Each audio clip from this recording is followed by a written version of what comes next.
Well, everyone, good evening. Welcome to Hay House. I just want to thank you guys for attending the opening reception for The Art of Diplomacy, Winston Churchill and the Pursuit of Painting. This exhibit is one of the first, if not the first, major outside exhibits to come to Hay House. And, you know, when Duncan and Rodney first approached us almost a year ago, I guess, you know, with the idea of the exhibit, we were intrigued. We weren't sure how we would exactly pull everything together. But after meeting with them in Atlanta a couple of times and numerous emails back and forth, we did come up with a plan for bringing the exhibit here. The whole exhibit at Hay House wouldn't have been possible without the generous support of multiple agencies, but for Hay House in particular was the Knight Foundation Fund through the Community Foundation of Central Georgia. Their support of Hay House has allowed us to bring the exhibit here free to the community for the next week. And I would really like to thank Beverly Blake. Do you raise your hand? Thank you, Beverly, for helping us with that, not only for this event, but many other community events here as well. In a minute, you'll be introduced with two men who made the exhibit happen, both Duncan and Rodney. Thank you for your vision for this exhibit and kind of bouncing an idea off of how I think you said, hey, this would be cool if we did this. So, you know, I appreciate you bringing the exhibit here to Hay House and letting us kind of feature this here in this great house. And we look forward to seeing the main event at the Millennium Gate Museum next month. I'd now like to introduce our director, Jonathan Poston, to come up and introduce both of the speakers and give a little bit more information about who they are, where they come from. So they have a great presentation for you. I'm sure you're going to enjoy it. So Jonathan, thank you. Great. Thank you. Well, welcome to Hay House, and welcome to what we hope will be the first of many special exhibitions, but this is the first we've ever attempted. And it's really a great pleasure to welcome the two men who are the masterminds of this splendid exhibition that you'll be seeing downstairs. And you'll be seeing a taste of the exhibition. It will be a much larger exhibit when it opens in Atlanta in October, but we get to see some really jewel-like paintings of Winston Churchill here in the house, and also some very important photographs and objects that you will hear more about. I will introduce our two speakers in order of their appearance. Rodney Mims Cook, Jr., many of you know because he spent some years in Macon. His mother lived here in Macon, and I'm lucky that I will be moving into a house he used to live in here. And Rodney is a graduate of Washington Lee, and he was early on involved in a leader in the campaign to save the Fox Theater. He began his preservation career quite early, in his early teens, received an award from the National Trust, went on after that to become an architect, to found an architectural and development firm, and is a founding trustee of the Prince of Wales Architectural Foundation for Architecture. As many of you know, he designed the Olympic, that really beautiful monument in Atlanta, the Prince's Olympic Games Monument. He also designed the Cropsey Museum in New York, the largest collection of Hudson River School paintings. He's so active in so many organizations to do with what I consider quality architecture, the Congress for New Urbanism, of which he's a charter member, the Institute for Classical Architecture in America. He's also spearheading a movement to design the Adams Memorial in Washington to John and Abigail Adams and John Quincy Adams and his wife, and numerous other projects. He serves on the board of SCAD, on the board of the Hearst Castle, the Institute for Classical Architecture, and other institutions. He's such an outstanding person in the field. I knew of him before I moved to Macon, and it's been a pleasure to get to work with him on this exhibit. And most notably, of course, his great accomplishment is that he's president of the National Monuments Foundation and their wonderful museum in Atlanta, which if you've not been to the Millennium Gate Museum in Atlanta, you're missing a real treat, and hopefully you will get there. And then secondly, it's a true honor to welcome to Hay House Duncan Sands. Duncan is the former Lord Mayor of Westminster and the great-grandson of Sir Winston Churchill.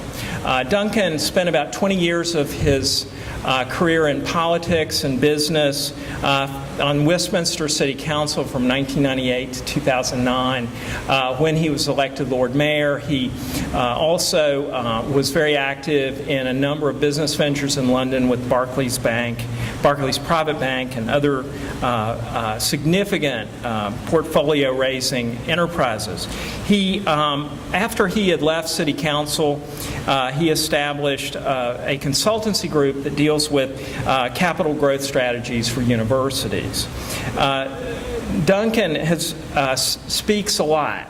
He's spoken like 1,000 major times in the last few years. He's been on CNN, he's been on Fox News, he's done all kinds of things, and he told me not to go on, and I won't. But there is a chief reason that he loves Georgia, and that's because he lives in Georgia now, and he can tell you more about love bringing him to Georgia. So welcome to Rodney and to Duncan. Folks, it's great to be in Macon, and Jonathan's remark I have to correct right away. I would say my greatest accomplishment is that I have a mother who is a Wesleyan girl, who was a gal of Macon for a long time, both during Wesleyan as well as when she was married to Jay Trawick, my stepfather. She lived here for a number of years. She's a very smart lady, and I can pretty much entertain her. I keep her entertained. So, Mom, are you back there? Are you with us? Yeah. She won't raise her hand. But I've spent a lot of time here, and Jonathan was correct. I was involved in saving the Fox, and Mom was on the Civic Design Commission at the time and came back having found out they were going to destroy the theater by implosion just like that on a Saturday night within a week. And I had to do something about it, she said. And I was 15, Mom? I couldn't drive. And so all the older sisters, brothers, they all helped us, and we surrounded the theater, and Maynard Jackson stopped the demolition permit, and the rest is history. And we are coming up on our anniversary, 40th anniversary of saving the building, which I hope all of you have gone to, and if you haven't, I really compel you to do so. And then when she came here, she loves Macon so that she said, son, now you have to go help the Hay House. And so we had a young person's gathering and ball in this house. The band was here. It was magnificent, but it was sweltering. And I can tell you, Jonathan, can you believe you're in the Hay House in the summer? And this is the first time y'all have done something like this, so, use this building. This is so fine. And I know there's some Hay House heirs in this building, so I hope y'all are happy too. I'd really like to thank the Community Foundation Central Georgia, the Knight Foundation Fund, and particularly Jonathan Poston, David Quackenbush, William Altman, and Jeremy Kobus of our museum, the Millennium Gate. And also Karen Lambert at the Peyton Anderson Foundation, who's with us tonight. Mayor Robert Rickert, he was the first mayor to really sign on with us. We're going to 8 cities in our state, and the mayor is great. I mean, he really signed on and helped us out. Newtown Macon, Raymond James, and also Susanna Maddox, a great gal who is very inspirational to this institution. So the Millennium Gate is a Georgia history museum, possibly the largest in the state, that highlights Georgia excellence in her connectivity to the world. We are based in a triumphal arch that the majority of the exhibition space is underneath the structure, which helps us to protect the items that we contain, which are precious to Georgia history. And so you can see on the middle picture at night, it's on a plinth against a lake in Midtown. We're about a mile from the High Museum. Access, which Atlanta is so focused on, to the interstate highways, just like that. And it's an incredible party venue. You can also see this statue here on the left image is the Statue of Justice. There's another one that flanks it on the other side, which is Peace. These are both 5-ton bronzes that were done by Alexander Stoddard, the Queen's official sculptor, who is quite the artist. And I want you to remember those statues because I'll show you something about those in a minute. So the interiors of the building are quite exceptional. The room on the left is the Glenn Gallery, That is the lobby. And so you enter the building and you're facing a series of rooms to the right that you see. It's an enfilade of rooms that go by century. So you're looking at the 18th century gallery, next is 19th, 20th, and then you swing around to the 21st, which I'll show you in a minute. They are designed as if you are in an 18th century Savannah mansion, specifically the Archibald Bullock House, which was designed by the great architect William Jay. Jay has done a magnificent job in Savannah to give it the look of Bath, England, and he spent a great deal of time there when he was younger, and it is said that he may have even had some tutelage under Sir John Soane. The idea being that not only the Bullocks are the maternal side of the Theodore Roosevelt family, which is very attached to our state, that gives us the idea that we can interpret this link that we possess, but also that you are entering George's living room when you go through these galleries and see all of these items. The building also has a series of period rooms. The upper left, am I in your way? A little bit. The upper left is the Mims Midway Room, a room that's quite a favorite of my mother, who was involved in the early days at Colonial Williamsburg. This is Tom Little, and it is taken from the Midway home, plantation home of Lyman Hall, who is one of the three signers of the Declaration of Independence from Georgia. It would be a typical Georgia planter's study that would be in a raised cottage to deal with tidewater issues. The period room on the right is the Rhodes Robinson room. We're here at the Hay House, of course. One of the other great houses that this institution possesses is Rhodes Hall, which is my wife's family. I'm a Washington Lee guy, as Jonathan said. Are there any other W&L guys in here? Because one of the things that our president and my father, who also went there, his dean said, that we all share in common. Washington and Lee men always marry above themselves. And I certainly did that. I married Emily Robinson. Her grandmother was a Rhodes who had Rhodes Hall. They built Rhodes Hall.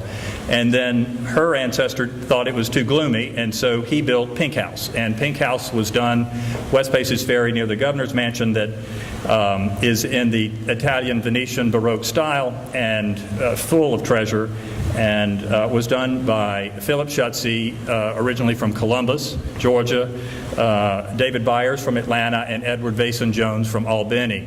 These are the three great Georgia talented designers who initially did the State Department diplomatic reception rooms, where we entertain through the State Department. Mrs. Nixon, somewhat before her Mrs. Kennedy, but primarily Mrs. Nixon, then had this team of Georgians come to the White House to do her famous restoration back to the more federal original appearance of the White House. And so that gives us the opportunity to interpret that Georgia talent has designed the greatest period rooms in the nation, where we entertain the world. And this room is one of them. The room below it is our 21st century gallery. We call it the Philanthropy Gallery, and it's high-tech. Duncan's son, Julian, who is a brilliant kid, he's 6, he's about this high, he calls it the time machine. He's a very brilliant guy. And he comes through and waves his hand and makes things go into the past and the future and all this stuff that it does. But it is one of the more tangible examples of Georgia education that we possess. And we cannot get students out of it. We reach as far as you and as high as Chattanooga. And so we get and both sides of the state. So we get a lot of students coming to our building, primarily 8th grade history. We have a tendency to share what we do with the state, which is one of the reasons we're here at the Hay House tonight. Those statues I told you to remember in the first image of peace and justice, we could have flown those to our busiest airport in the world and trucked them to our site and flown over everybody, and that is really no fun. And so what we did was we shipped them from Southampton to Savannah. We put them on a gun caisson, seen here, and we drove them all the way to Atlanta. We came through Macon on the way, and we had a marvelous time coming through your city, and there was a great ceremony down in the park by the river, and probably 1,000 people. There were 1,000 people on the embankment at Savannah, too, all students that just loved this. And it ended up becoming a sort of Olympic torch relay, where people would trade it off and they would get in the carriage and drive it for 15 minutes or so. Once we got to Atlanta, Day's event ended up becoming 3 because everybody wanted to drive it. And this image here on the right is my dean, is Sam Candler, who married Emily and me. We've known him since he was a kid. His branch of the family decamped over to Sharpsburg, so he didn't grow up in Atlanta, but he's running St. Philip's now. I was intending to ride on the carriage with him. I love the guy, and he called me and said, "Mims, do you mind? I've got a buddy coming in from England, and is there room on the carriage?" Well, I didn't want to tell him his was the only. I walked the whole way. I walked the entire length of the state from Savannah to Atlanta. So I didn't want him to know, "Sam, I was going to ride with you." And so I said, "Certainly, there is room on this carriage for your friend." It was the Archbishop of Canterbury, who you can see on the right. I had no problem giving up my seat for that. So, and one of the reasons, a lot of people ask Duncan, how in the world did you get here? And Mayor Brown's mom is here, I think. I hadn't seen her yet, but he has a great answer for that, which I'll let him answer. We do have a Q&A, do we, or not? Absolutely. Okay. And so somebody should ask him how he got here. But it started between us. The two of us got to know each other. Lady Henrietta Spencer Churchill is a dear friend of Emily's and mine. She's the darling girl in the hard hat over there. She is Duncan's cousin, and she is the daughter of the 11th Duke of Marlborough, who is in the picture in the lower right with my family when she brought him to visit us in Atlanta at Alexandra Park, our home.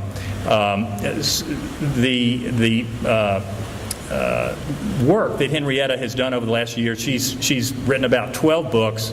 She's one of the greatest interiors experts in the world, and she was responsible for all of the interior period rooms of the Millennium Gate.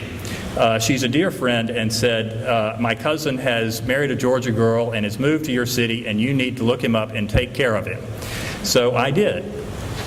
And as a result, we started to talk more and more about his legacy and how he came to Georgia and his forebears and their connectivity to our state.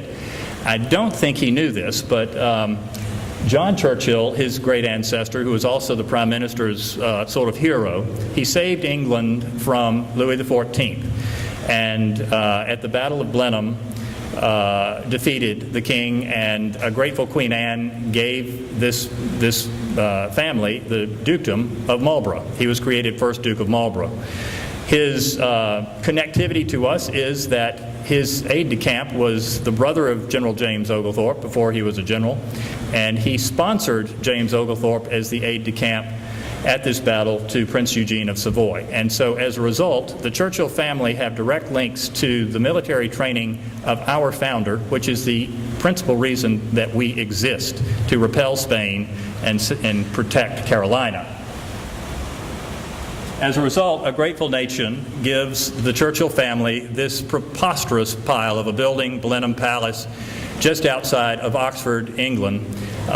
It's preposterous, but it's magnificent. It does take the Dukes of Marlborough marriages to American heiresses to keep the roof functioning. It's 5 acres of roof, and a couple of American heiresses ago was Consuelo Vanderbilt, who is a really cool gal. I've read a lot about her, and she's a spitting image of Henrietta. They look a lot alike.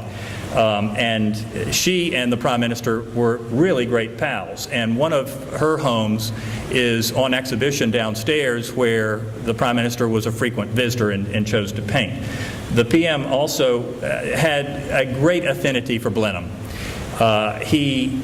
First of all, he was famous for saying that I had 3 important decisions in my life that I took at Blenheim. The first was to be born. He was produced at a dinner party. His mother was there for a weekend hunt and shoot, and she was several months early. She wasn't supposed to produce this child for 2 more months. And suddenly the Prime Minister in his writing says, "I heard there was this great party and I just had to join in." And so they quickly moved all these coats off this bedroom that's on the right side. Many of you probably been to Blenheim, but this bedroom, this pretty, off the Great Hall, that had been used for coats. And one of these funny little games that you get to test your intellect. Winston Churchill was born in a cloakroom. Well, it's nonsense. It was a bedroom. It was just used for coats because it was a big party. And so that's where he was born into this world. He also chose to propose marriage to Clementine, his wife, in the Temple of Diana, just in the upper right of this picture, for whom they married their firstborn child, who is Duncan's grandmother. And also he chose, despite the fact that the Queen offered something far more lofty, he chose to be buried there in the Blenheim churchyard in this very simple grave. We started the idea once Duncan got to know me a little bit better and I figured out that he had this magnificent art collection. I started to twist his arm and say, what do you think? The 50th anniversary of the passing of your ancestor is coming up. What if we do something in Georgia and at the Millennium Gate? As time played out, some of our buddies are some of the Callaway clan over in LaGrange, and we were down there having some cigars and probably a little too much wine, and started to brainstorm this. And one of the Callaway boys said, well, our ancestor taught the PM how to shoot a Tommy gun. Well, of course, we laughed him out of the room, and back he comes with this picture. And so this was Jinx Callaway's husband here on the left, who taught the Prime Minister how to shoot this gun. You can see the other fellow shooting it is General Eisenhower. Duncan set us up, this LaGrange contingent. We all went over to England to further research this, found that in the cabinet war rooms that you can see pictured here, the bunker that was built for the Prime Minister to run the government when the Luftwaffe is dropping everything they could on the British capital. This image is on prominent display there in the center of London. And so as a result, the idea to take this around the state developed. And much like our trek of the statues through the state, we wanted to share this exhibition with the people of Georgia because there is far more linkage that you're about to hear from Duncan. Starting with this image where he married on our shores at the Lovely Lane Chapel. There you are. I was wondering where you were. There you are. At the Lovely Lane Chapel on St. Simon's, and then they had their reception at the cloister. As many of you may know, we've already been to the cloister. They threw their doors open to us. They couldn't wait for us to get there because another one of the Churchills is married there, and you can find these old images of the good and the great who have been there. But as Jonathan said, Duncan doesn't want you to drone on and on about him, but I will say that yes, he is the former Lord Mayor of Westminster, but he is also the youngest Lord Mayor of Westminster in the 1,000-year history of that city. He is not resting on the laurels of what a lot of people in subsequent generations of great families do. He is given back to his people. He is a loyal British subject, but he is also a loyal Georgian, which I hope he will touch on as well, because he's not letting this collection leave our state. He is only allowing it to stay here. He is now a great son of Georgia's. He is our Churchill, a great husband and a dutiful father. I would like to present to you Duncan Sands.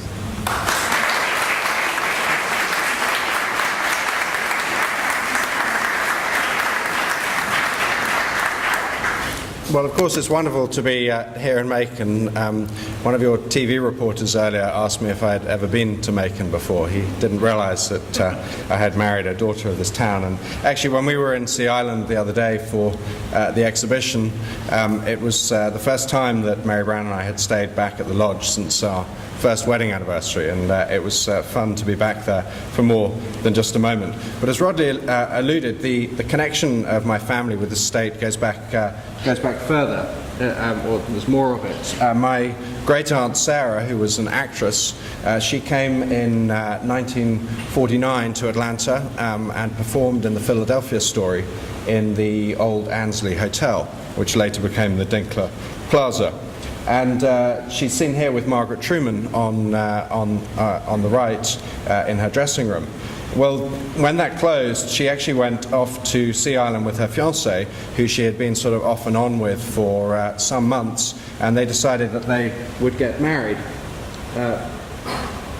Anyway, so it all happened. In fact, when we were there the other day, I found out exactly where the house was. It was the Joneses' house. I wasn't sure where it was located, and I rather boldly banged on the door, announced who I was, and asked if I could go out onto the terrace, which I duly did. And what a wonderful place it was. Now, when they had their honeymoon, which they did in New York, they actually met with a reporter, and if it works, we have a...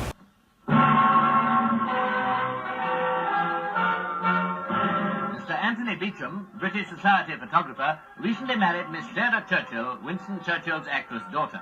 Their wedding took place in Georgia. Now in New York, they face the cameras together. Mr. Beecham, when did you first meet Miss Churchill? I first met Miss Churchill... Mrs. Beecham? I first met Mrs. Beecham about 10 years ago when I photographed her, and then again 18 months ago when I took some pictures of her again, and since then our relationship has become a little more personal. Is that right, darling?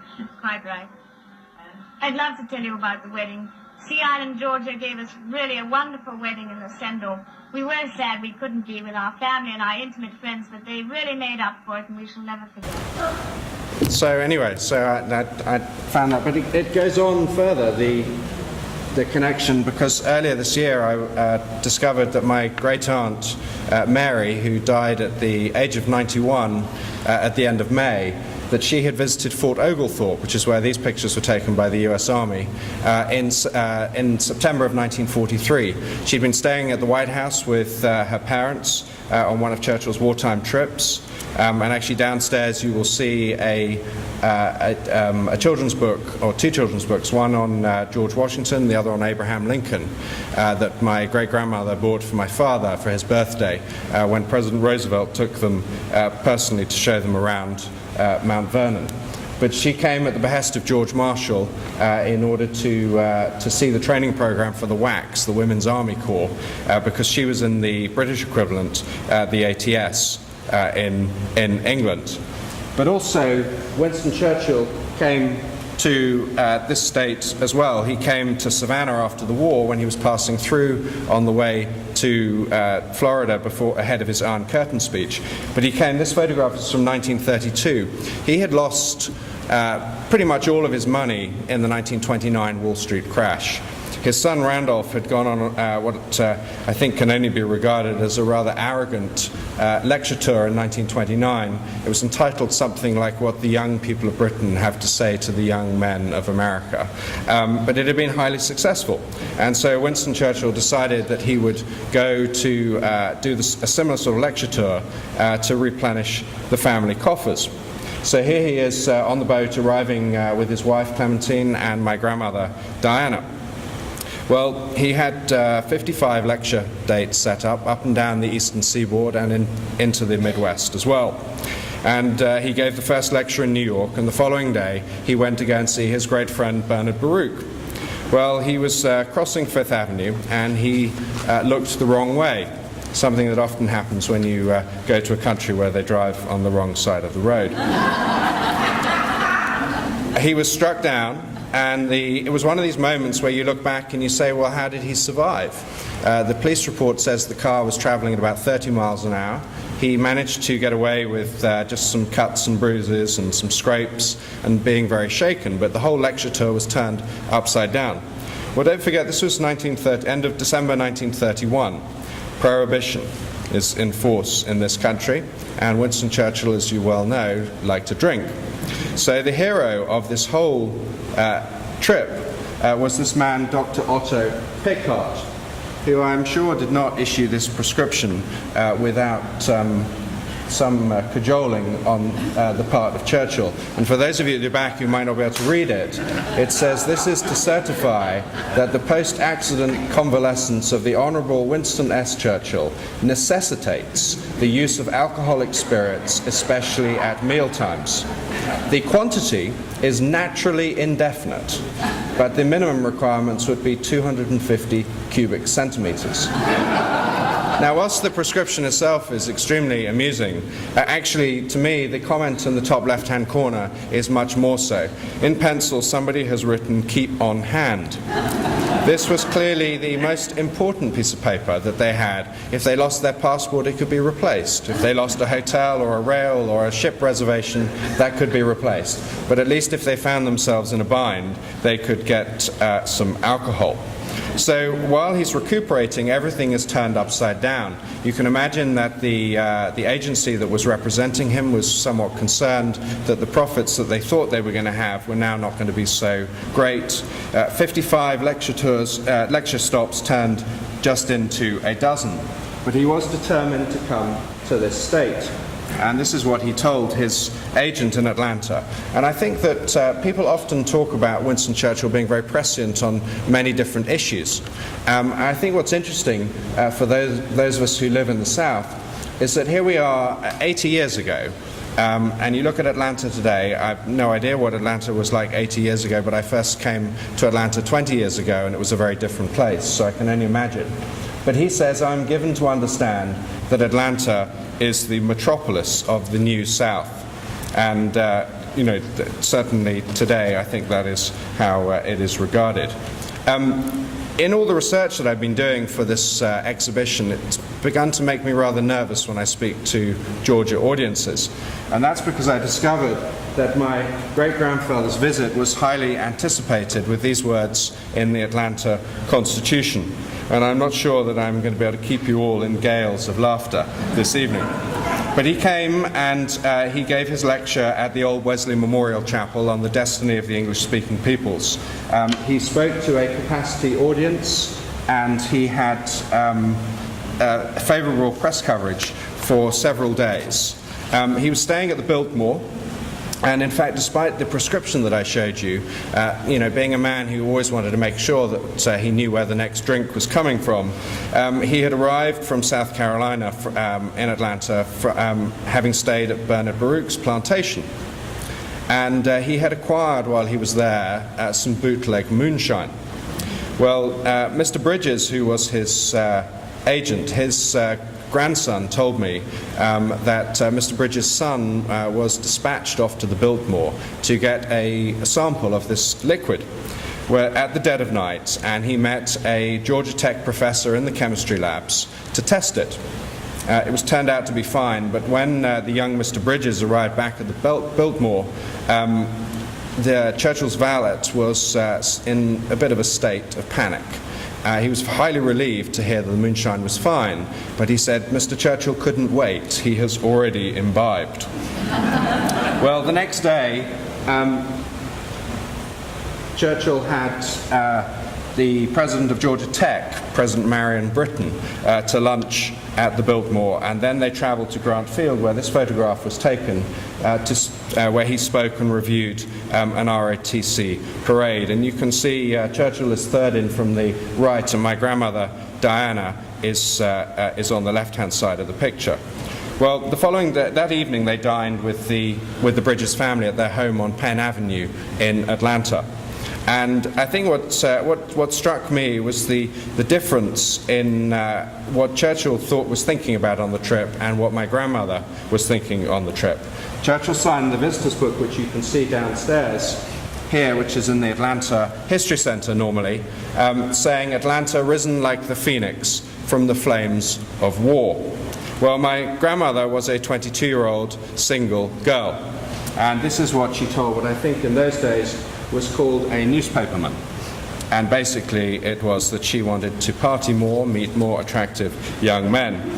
And in fact she said that she really wanted to go to one of these famed southern dances, which she never managed to do, and she vowed that she would return. Well, she never did. Later that year she got married, and she so enjoyed the experience that she married my grandfather 3 years later. The product of that, which is to do with the second part of our exhibition in Atlanta when it changes, maybe it does going to change. My father was the eldest grandchild. He was also an amateur photographer, and he sort of chronicled the family life a little bit. And it's been a great journey for me to go through all of his negatives and photographs and find some real treasures, such as the ones that I'm showing you here. And so the second part of the exhibition is to show what I call an intimate look at Churchill family life, and just to see, just the casual photos that everybody has in their own albums. But the central theme of our exhibition is to do with painting. And the reason that it's different to the previous exhibitions that have been done on Churchill's paintings is that we've put painting at the center of the story. We've gone back to what Churchill wrote and what he said about what painting did for him. In the 1920s, he wrote 2 articles which were published in 1948 as this little volume, this charming little volume, Painting as a Pastime. In it he wrote about the importance of having a hobby that's totally different to what you do every day. He said that helps your brain to rest and relax and refresh. He talked about how painting helped him to cope with the strain and also the mild form of depression that he suffered from time to time, his black dog as he called it. He said that painting kept the black dog away.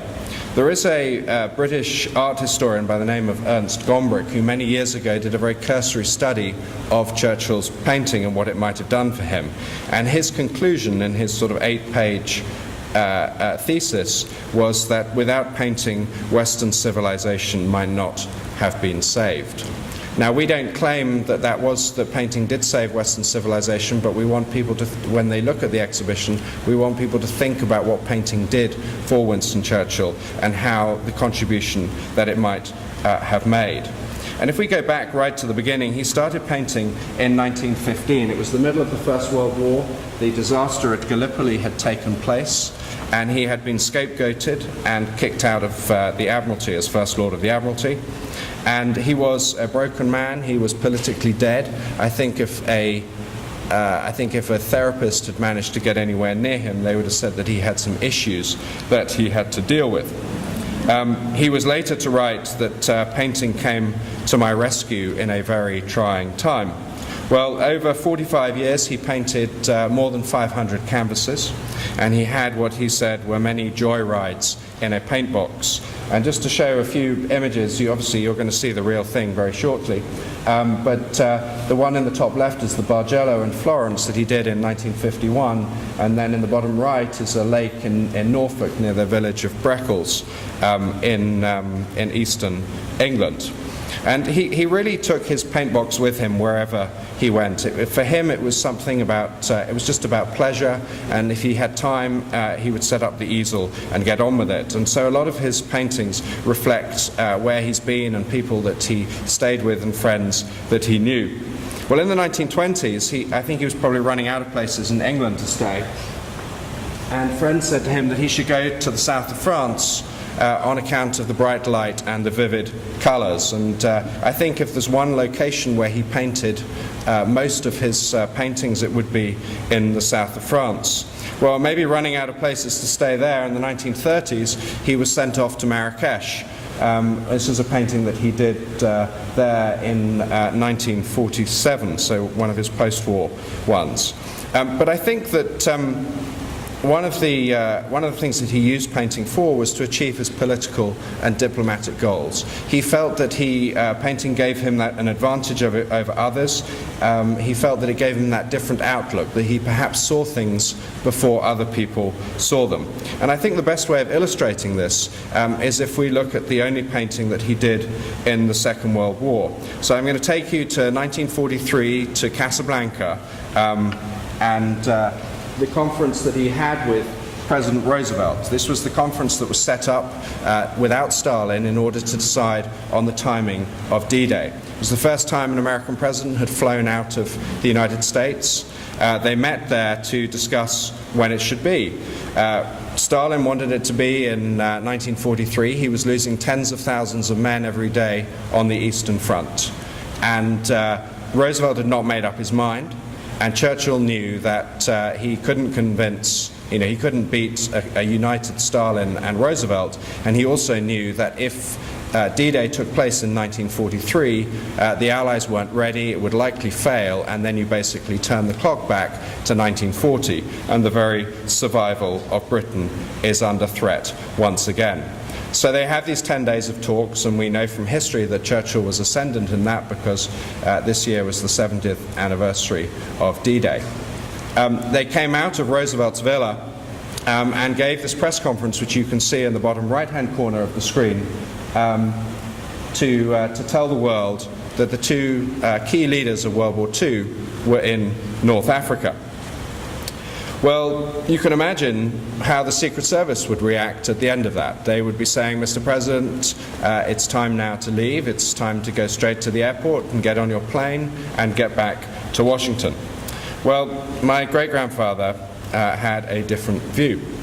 And he said, Mr. President, will you accompany me to Marrakesh to watch the sunset over the Atlas Mountains?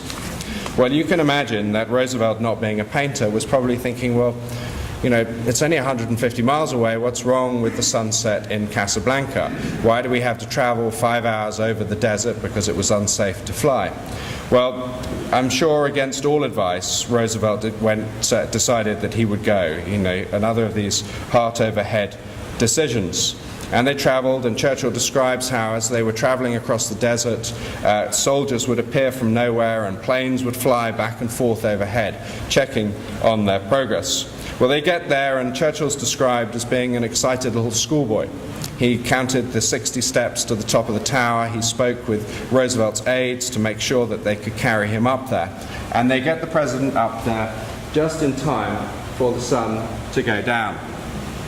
Now, it's said that Roosevelt had a spiritual-like experience watching this sunset, and it is a magnificent scene. And what is interesting to me about this photograph is that you have Roosevelt who's clearly captivated by what he's seeing, but you have Churchill not watching the sunset, but he's looking at his friend, the president. He is wanting to make sure that his friend completely gets it, that he gets under his skin, that there is no possibility whatsoever after this grand gesture that he will change his mind when he gets back to Washington. D-Day will happen at the earliest in 1944. And it was a wonderful experience. They went downstairs, they had the most wonderful dinner. It was very jolly, was how Churchill described it in his memoirs. There was lots of singing. He sang a solo. The president was about to sing a solo but was distracted. And somebody else recorded. Churchill was too polite to do this. And apologies for any French people here. There was no mention of Charles de Gaulle that evening. Anyway, they said their goodbyes.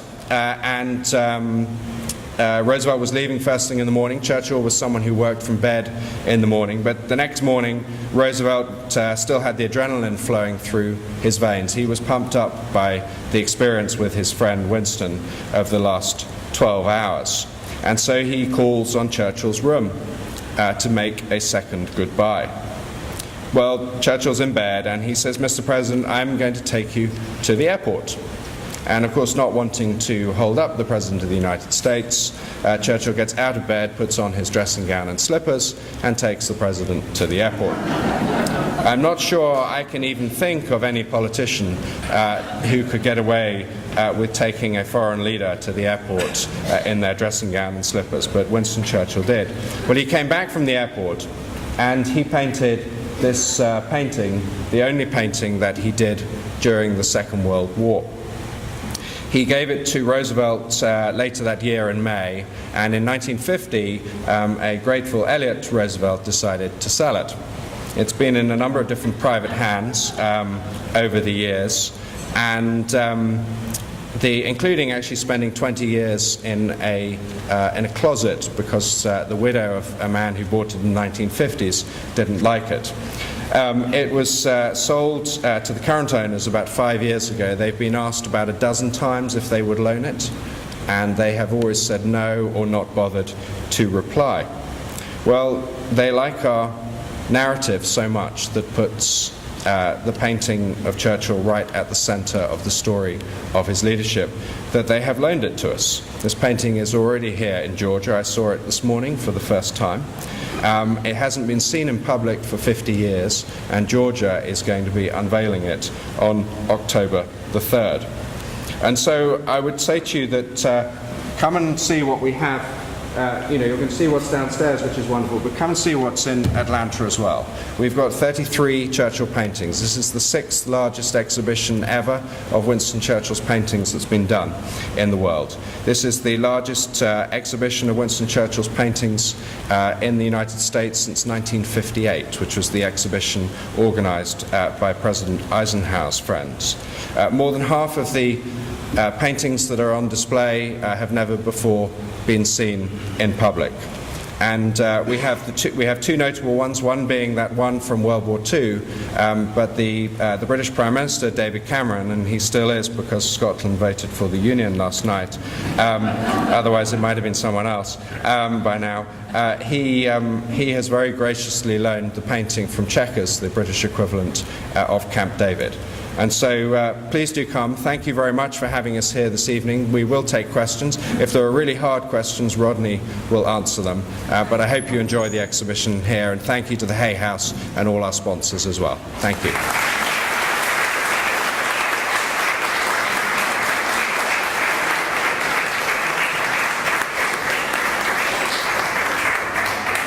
Do we have questions for Rodney or Duncan? Yeah, what do you think is the most important thing to look for in the exhibit? The most important painting in the exhibit? Do you mean in the exhibit here? Yes.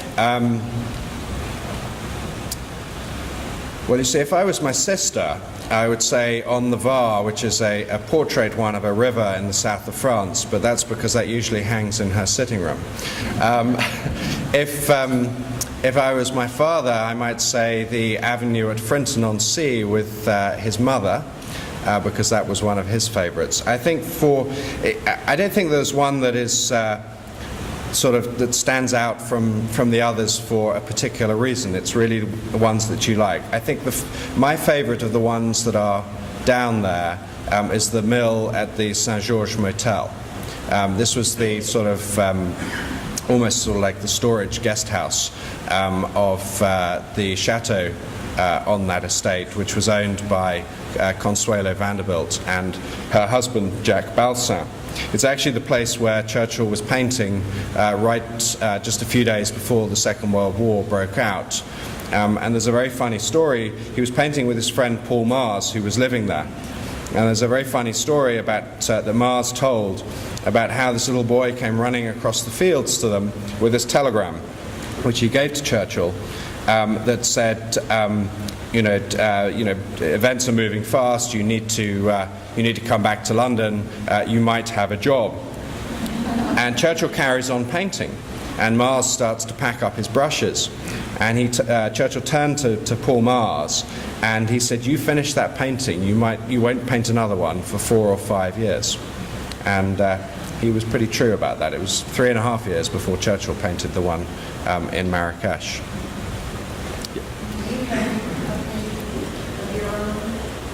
I do. I mean, my family shares all of these, so we get to enjoy them, and I grew up with them on the wall of our house, on the walls of our house. What I will say is actually that our entire collection was cleaned and restored about 10 years ago, and in fact the painting I was just talking about, the mill, was one that hung prominently in our sitting room. And I never really liked it because it was rather dull, but when we had it cleaned, the layers and layers of nicotine from the cigar and cigarette smoke were taken off, and now the water has lots of life, the building has lots of life, the trees have lots of life. Yes, sir. Did Clementine sell a number of them, and what are the details of that? I heard a story that she sold them because she was in dire straits. No, she didn't sell them. I mean, there have been family members who have who have sold them over the years.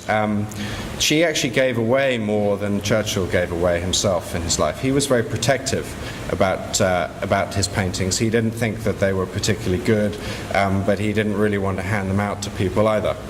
And in fact, one of the ones, it's actually the 33rd painting that I secured finally this morning after long and tense negotiations with the owner.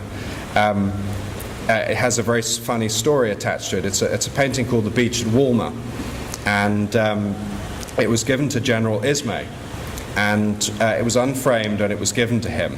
And Churchill had said to him, "Would you like to choose a painting?" He chose that one, and Churchill said, "I'll have it framed for you." And Ismay picked it up, tucked it under his arm, and he said, "No, it's right, I'll get it framed," and looked at his watch and was like, "Is that the time? I need to leave," because he wanted to make sure that Churchill didn't change his mind. Yes, sir.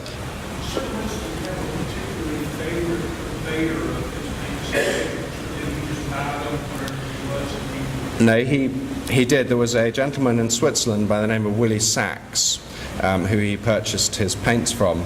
And in fact, he gave him a painting, which Churchill very interestingly often painted a scene that he liked on more than one occasion. There's actually a number of photographs of him where he has more than one canvas, a completed one and one that he's working on. He was a very, very fast painter, and I think sometimes he might have painted 2 paintings in a day. And that's possibly why that accounts for similar scenes. The one that he gave to Willie Sachs is not coming to our exhibition, but the sort of, the partner one, if you can call it that, is, which is something he did in Aix-en-Provence in 1948 of a bridge. And I think it was probably the bridge and the water that probably attracted him, because they're interesting features. Yes, sir.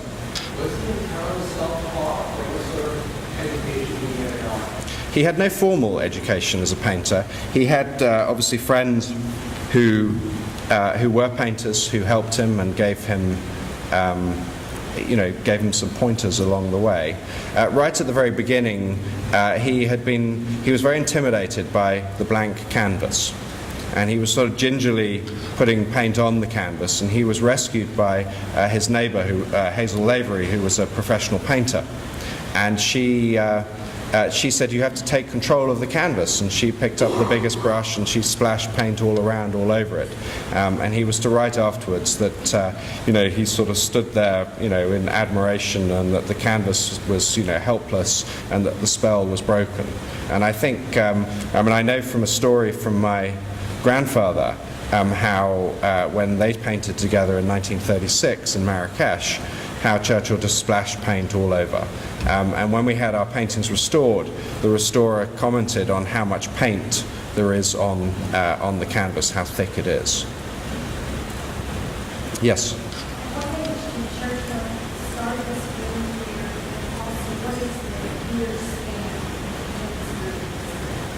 Okay, he started painting in 1915 when he was aged 40, so he was a latecomer to it. The earliest, in the exhibition that's downstairs, the earliest painting we have is 1922, and the latest is 1947. He painted from 1915 to 1960. We have in Atlanta, the earliest will be 1921, and the latest will be 1955. Anyone from this side? Because there's lots of people. That's a different question. Who will you vote for in the right?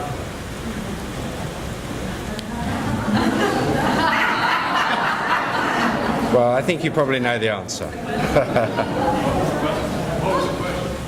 Who I would pull for in the Ryder Cup. I think it's obvious. Well, thank you again, Duncan, and thank you, Rodney. We have more of this evening in store for you downstairs, the exhibit, which you must see, and which you can go down the staircase or take the elevator if you need to do so. And the paintings are exhibited along with the artifacts and the photographs in the summer living room, as we call it, or summer parlors, as well as that long hallway downstairs. And then we have a splendid cocktail buffet here, as well as an open bar. Bar's open, and please enjoy yourself. Stay as long as you like. Maybe.